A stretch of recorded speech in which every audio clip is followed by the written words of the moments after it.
திருப்பதிக்கு போயிருந்தோம். அப்போது சுவாமி தரிசனம் நல்லபடியாக ஆயிடுச்சு. ஏன்னா நம்ம இப்போ தான் வந்து எல்லாமே புக் பண்ணிட்டு தானே போகிறோம். நல்லபடியாக சாமி தரிசனம் முடிஞ்சு வெளியில் வந்து பிரசாதம் கொடுப்பாங்க இல்லையா, அந்த வழியாக வரும்போது ஃபஸ்ட்டு லட்டு கொடுப்பாங்க. அப்புறம் லட்டை வாங்கியாச்சு. அப்புறம் பிரசாதம் கொடுப்பாங்க இல்லையா.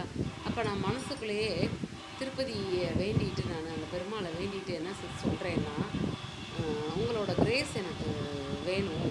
அப்படி இருந்ததுன்னா நீங்கள் எனக்கு பிரசாதம் வந்து 2 பிரசாதமாக நீங்கள் கொடுக்கணும் அப்படின்னு சொல்லி நானே என் மனசுக்குள்ளே வேண்டிட்டேன்.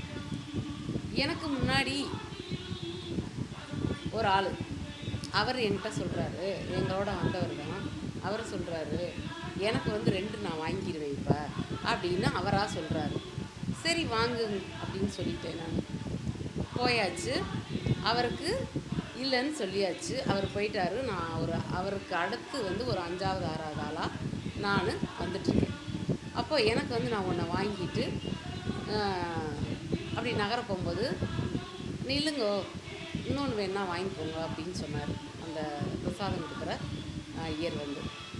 அப்புறம் நான் வந்து இல்லை எல்லாத்துக்கும் வேணும்ல அப்படின்னு நான் சொன்னேன்.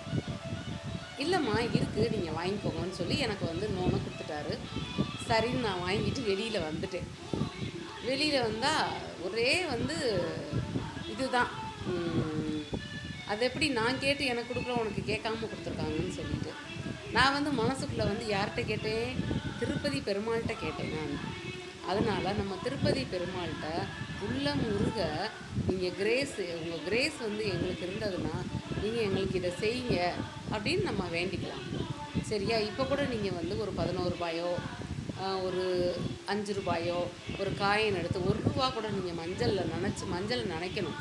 மஞ்சள் துணி இல்லை, மஞ்சள் வந்து கொஞ்சம் கலக்கி ஒயிட் துணி அதில் நனைச்சி, அல்லது மஞ்சள் துணியவே நனைச்சி அப்படியே பிழிஞ்சு கொஞ்சம் உணர போட்டுட்டு அந்த காசை எடுத்து முழுகி வச்சுட்டு, கண்டிப்பாக அதில் வந்து ஒரு பர்ஸில் போட்டு இது திருப்பதிக்கு தான் அப்படின்னு எழுதி வச்சுட்டு கொண்டு போய் செலுத்திட்டு வரணும் அந்த உண்டியலில்.